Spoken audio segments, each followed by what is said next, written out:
Principal doute sur l'homosexualité. Jamais s'interdit dans l'islam et pourquoi? Parce que comme je l'ai fait ces 5 dernières années, j'ai été avec tellement d'homosexuels. C'est comme eux, je veux dire leurs sentiments qu'ils ont pour le même sexe ou quoi que ce soit. C'est tellement vrai que je veux dire. C'est comme le même genre de douleur que nous pourrions ressentir pour peut-être nos maris ou qui que ce soit. Si c'est faux, pourquoi est-ce faux? C'est la question, que dit l'islam sur l'homosexualité?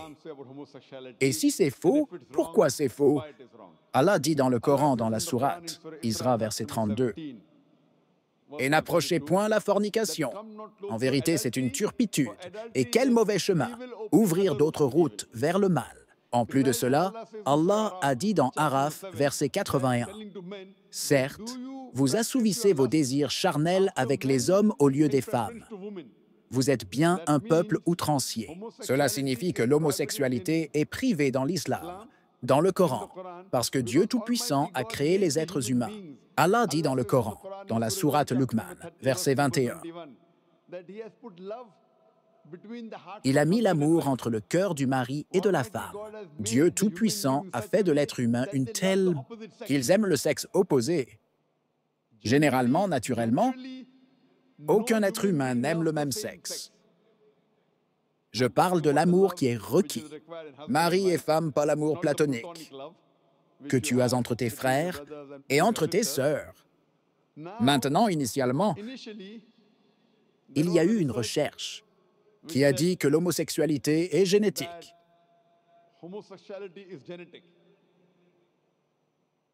Donc, pendant la question du temps, quelqu'un m'a demandé, comme tu le demandes, si l'homosexuel est génétique, alors comment est-ce que tu veux dire blâmer? Ça vient de ses parents. Alors pourquoi il a blâmé? Comme tu dis, si quelqu'un aime quelqu'un d'autre, alors pourquoi devrait-il être blâmé? J'ai dit que c'était une recherche. C'est une hypothèse, ce n'est pas un fait. Et plus tard, nous avons appris que cette hypothèse était fausse. Et la personne qui a fondé cette hypothèse lui-même était homosexuel. Donc, l'homosexualité n'est pas génétique, ça vient aujourd'hui. La science nous dit comment évoluent les homosexuels. Parce que ce pourquoi Dieu Tout-Puissant a donné la permission. Les travaux des êtres humains autorisés, tu te maries avec Dunika, tu peux coucher avec ta femme. Et l'islam dit qu'en faisant avoir des relations sexuelles avec votre femme, c'est aussi adorer Allah, parce que tu empêches le haram. Tu ne sors pas du lien conjugal pour satisfaire vos envies. Que l'islam aujourd'hui nous dit la science. Aujourd'hui, la recherche nous dit que ces personnes ont plusieurs partenaires de vie, en dehors du lien de mariage, par rapport à ceux qui n'ont qu'avec les pulsations.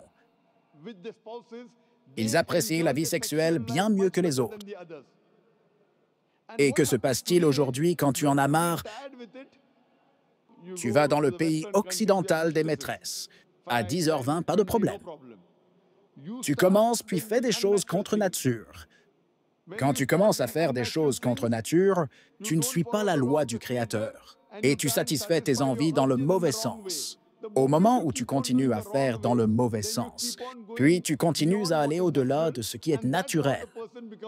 Et c'est ainsi que la personne devient homosexuelle. Ce n'est pas génétique, parce que tu dépasses les limites pour ce que Dieu Tout-Puissant vous a permis. Vous essayez d'autres choses, vous essayez des choses contre nature, et trouve que tu as trié en disant « tu n'aimes plus avoir des relations sexuelles avec le sexe opposé, donc tu as des relations sexuelles avec le même sexe. » Alors, sœurs, parce qu'ils ont enfreint la loi de Dieu Tout-Puissant et ils font des choses contre nature, c'est ainsi que psychologiquement ils deviennent homosexuels. Donc, mais naturellement, si tu enfreins la loi de Dieu Tout-Puissant, c'est totalement faux. Et c'est comme ça qu'une personne est homosexuelle. Donc, ils sont à blâmer, et l'islam, homosexualité privée, même le christianisme. Homosexualité privée, la plupart des religions sont contre les homosexuels. Ce n'est pas le pays occidental qui dit « parce qu'en démocratie, quoi que dise la majorité, vous gagnez des victoires majoritaires. » Dans l'islam, la majorité ne gagne pas. Le cœur gagne. La vérité gagne. Je me souviens quand je vais au Canada en 1996, la première fois que je suis allé donner une conférence, en première page, j'ai vu un homme embrasser un homme. Un homme embrassant un homme. Et ça dit qu'ils se sont mariés. Aujourd'hui, dans les pays occidentaux, si je parle contre l'homosexualité, c'est une revendication. C'est une revendication.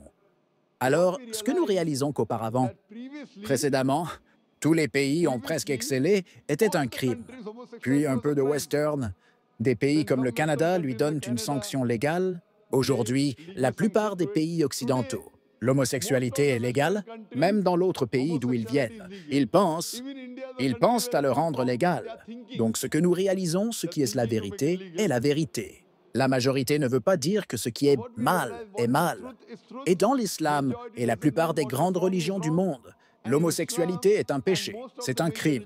Ça ne t'emmènera pas au paradis, vous emmènera en enfer. J'espère que cela répond à votre question, ma sœur. Bienvenue sur la nouvelle chaîne de Dr Zakir Naik en français. N'oubliez pas de vous abonner à sa chaîne pour rester à jour sur ses dernières vidéos. Abonnez-vous pour accéder à des contenus exclusifs et rester informé. Rejoignez sa communauté en vous abonnant à sa chaîne. Soyez parmi les premiers à découvrir ses nouvelles vidéos en français en vous abonnant. Suivez ses aventures, ses tutoriels, ses conseils, etc. N'oublie pas de liker cette vidéo, de la partager avec tes amis et de t'abonner à sa chaîne pour ne rien manquer de ses prochaines aventures. Et si vous avez des questions, n'hésite pas à les poser en commentaire. Merci à tous. Et que la paix soit sur quiconque suit le droit chemin.